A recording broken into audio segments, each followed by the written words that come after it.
Dear students, good morning. BSc part first botany के paper second diversity of cryptogams के topic bryophytes के सामान्य लक्षणों पर आधारित यह दूसरा वीडियो लेक्चर है। पहले वीडियो लेक्चर में हमने what is bryophytes, habitat of bryophytes and why the bryophytes are called as amphibians of plant kingdom के बारे में अध्ययन किया था। आज के इस वीडियो लेक्चर में हम ब्रायोफाइट्स के सामान्य लक्षणों का आगे अध्ययन करेंगे। डियर स्टूडेंट्स, आप जानते हो कि पादप के जीवन चक्र में दो जनरेशन्स होती है, दो पीढ़ियाँ होती है। एक पीढ़ी है गैमेटोफिटिक जनरेशन, युग्मकोद्भिद पीढ़ी। इस पीढ़ी के पादप शरीर पर युग्मकों का निर्माण होता है, इसलिए यह गैमेटोफिटिक जनरेशन कहलाती है। सेकंड जनरेशन है स्पोरोफिटिक जनरेशन, बीजाणुद्भिद पीढ़ी। इस पीढ़ी के पादप शरीर पर बीजाणुओं का निर्माण होता है, इसलिए यह स्पोरोफिटिक जनरेशन कहलाती है। ब्रायोफाइट्स के जीवन चक्र में गैमेटोफिटिक जनरेशन प्रभावी डोमिनेंट फेज होती है, जबकि स्पोरोफिटिक जनरेशन अप्रभावी पीढ़ी होती है। अब हम देखते हैं कि ब्रायोफाइट्स की जो ये गैमेटोफिटिक जनरेशन है, इसके मुख्य लक्षण क्या है। तो इसका जो ये गैमेटोफिटिक जनरेशन है, उसका पादप शरीर क्लोरोफिल की उपस्थिति के कारण हरे रंग का होता है और फोटोसिंथेसिस द्वारा अपना भोजन स्वयं बनाता है। अतः यह ऑटोट्रोपिक यानी स्वपोषी होती है। लेकिन कुछ ब्रायोफाइट्स ऐसे हैं जो डेड ऑर्गेनिक मटेरियल, मृत कार्बनिक पदार्थों से अपना भोजन प्राप्त करते हैं। ये सेप्रोफिटिक ब्रायोफाइट्स मृतोपजीवी ब्रायोफाइट्स कहलाते हैं, जैसे क्रिप्टोथैलस मिरेबिलिस, बक्सबोमिया एफिला एंड बक्सबोमिया मीनाकाटे। यहाँ ये बक्सबोमिया एफिला दिखाया गया है, जो कि एक सेप्रोफिटिक है। यहाँ आपको ये बक्सबोमिया मीनाकाटे दिखाई दे रहा है। यहाँ पर बक्सबोमिया मीनाकाटे को एनलार्ज करके दिखाया गया है।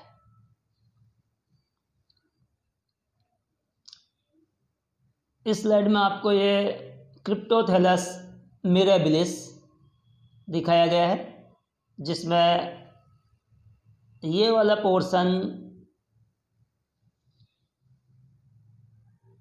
पोर्शन है वह गैमेटोफिटिक जनरेशन वाला है और ये पोर्शन स्पोरोफिटिक जनरेशन वाला है। यानी कि गैमेटोफाइट पर स्पोरोफाइट वृद्धि कर रहा है, स्पोरोफाइट गैमेटोफाइट पर डिपेंड है। जो ब्रायोफाइट्स है वे 3 प्रकार के होते हैं, जिनका जब हम ब्रायोफाइट्स के क्लासिफिकेशन का अध्ययन करेंगे तो वहाँ डिटेल से अध्ययन करेंगे। 3 प्रकार के ब्रायोफाइट्स में सबसे सिंपल प्रकार के हैं लीवरवर्ट्स, उससे विकसित प्रकार के हॉर्नवर्ट्स एंड सबसे विकसित प्रकार के हैं मोस। जो गैमेटोफिटिक पादप शरीर है वह थैलस कहलाता है, और जो लोअर जीनस है उनमें यह जड़ तने व पत्ती में विभेदित नहीं होता है, जैसे रिक्सिया में, मार्केंसिया में और एंथोसिरोस में। लेकिन जो विकसित प्रकार के ब्रायोफाइट्स हैं उनके थैलस में जड़ जैसी, तने जैसी एवं पत्ती जैसी संरचनाएं पाई जाती है, लेकिन सत्य जड़, तना व पत्ती नहीं पाई जाती है, जैसे फ्यूनेरिया, स्फेग्नम और दूसरे मॉस के अंदर।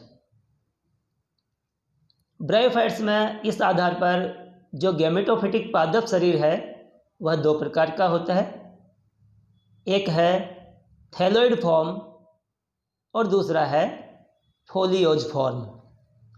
पहले हम देखते हैं थैलोइड फॉर्म यानी कि थैलसाब स्वरूप के बारे में। जो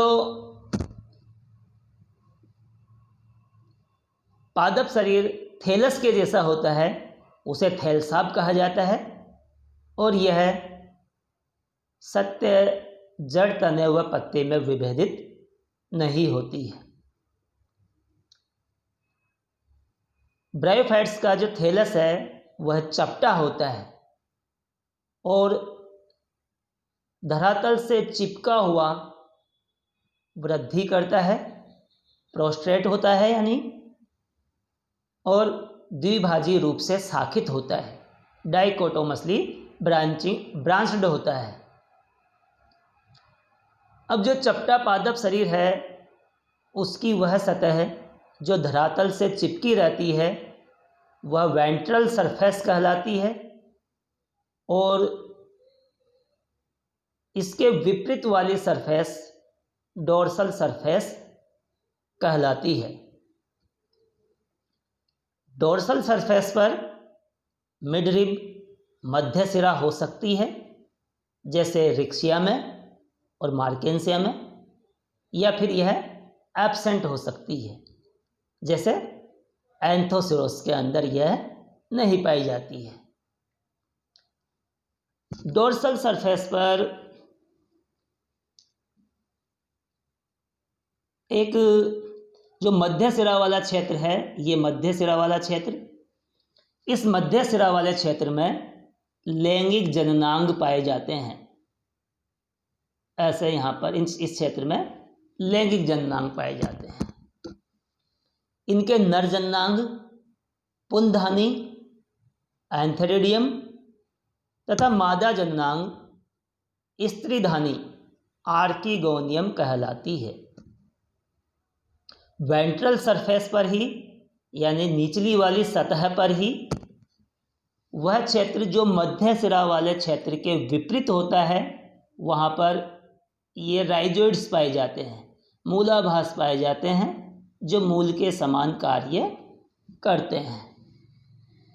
साथ ही वेंट्रल सरफेस पर सल्क, स्केल्स पाए जाते हैं। ये स्केल्स दिखाए गए हैं, स्केल्स पाए जाते हैं।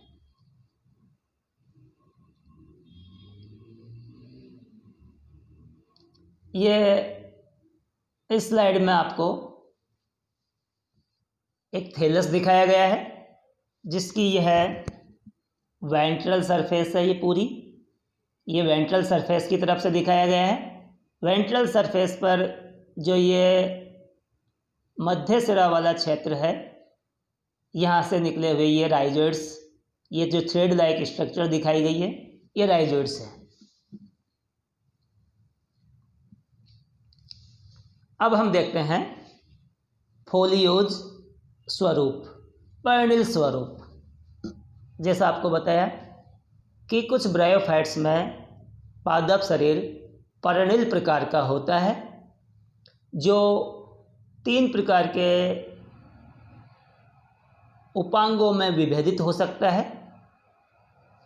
पहला राइजोइड्स, सेकंड एक्सिस या अक्स, और थर्ड लीफ लाइक स्ट्रक्चर। यहाँ पर ये फ्यूनेरिया जो एक मॉस है वो दिखाया गया है। इसमें ये मेन एक्सिस, इस मेन एक्सिस पर ये लीफ लाइक अपेंडेज और नीचे ये राइजोइड्स दिखाए गए हैं। यहाँ तक वाला पादप शरीर गेमेटोफिटिक पीढ़ी को दर्शा रहा है और इस गेमेटोफाइट के ऊपर ये स्पोरोफाइट विद्यमान है।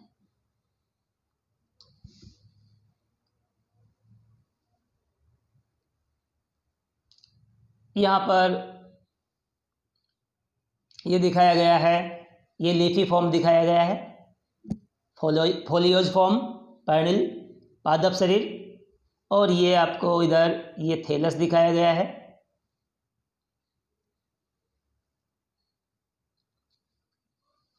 इसमें भी जो मार्केंसिया है, फ्यूनेरिया है और स्फेग्नम, ये ब्रायोफाइट्स के गैमेटोफिटिक पादप शरीर दिखाए गए हैं।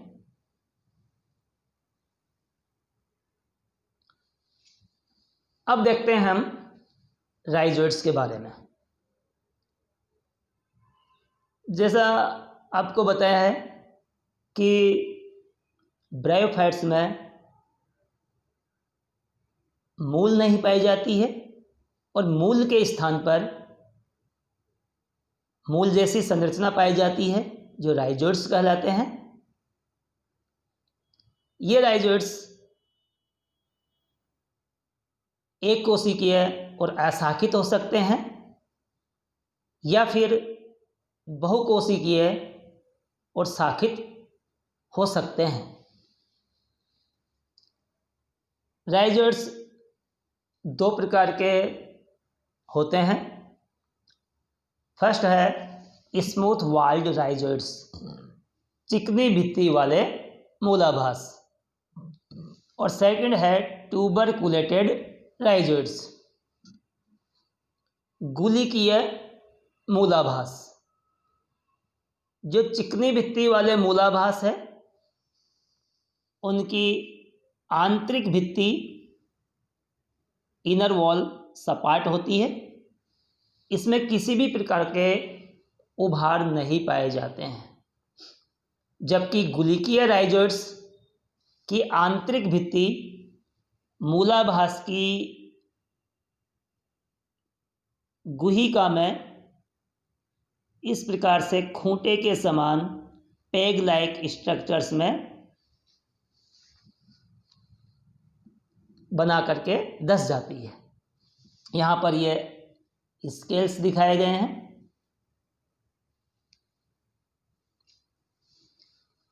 जो चिकनी भित्ति वाले मूलाभास है वे हिप्पेटिकोप्सिडा और एंथोसेरोटोप्सिडा वर्ग के ब्रायोफाइट्स में पाए जाते हैं, और ट्यूबरकुलेटेड राइजोइड्स हिप्पेटिकोप्सिडा एंड ब्रायोप्सिडा वर्ग के ब्रायोफाइट्स में पाए जाते हैं।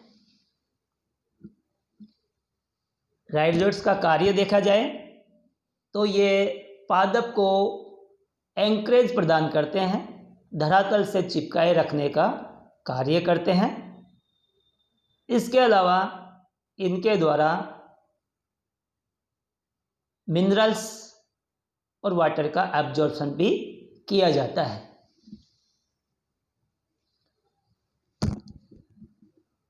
ब्रायोफाइट्स में लोअर सरफेस पर, वेंट्रल सरफेस पर स्केल्स यानी सल्क भी पाए जाते हैं। सल्क multicellular and single cell thick structure होती है। ये वायलेट कलर के होते हैं क्योंकि इनकी कोशिका के सेल शेप में, कोशिका रस में एंथोसायनिन पाया जाता है। सल्क थैलस के जो ग्रोविंग पॉइंट होता है, जो वृद्धि बिंदु होता है, वहाँ पर सघन रूप से पाए जाते हैं और वृद्धि बिंदु को नष्ट होने से और उसे सूखने से बचाते हैं। ब्रायोफाइट्स के अंदर जो वैस्कुलर टिश्यू है नहीं पाए जाते हैं, यानी कि इनमें xylem and phloem tissue are absent because of whole plant body absorb the water। धन्यवाद।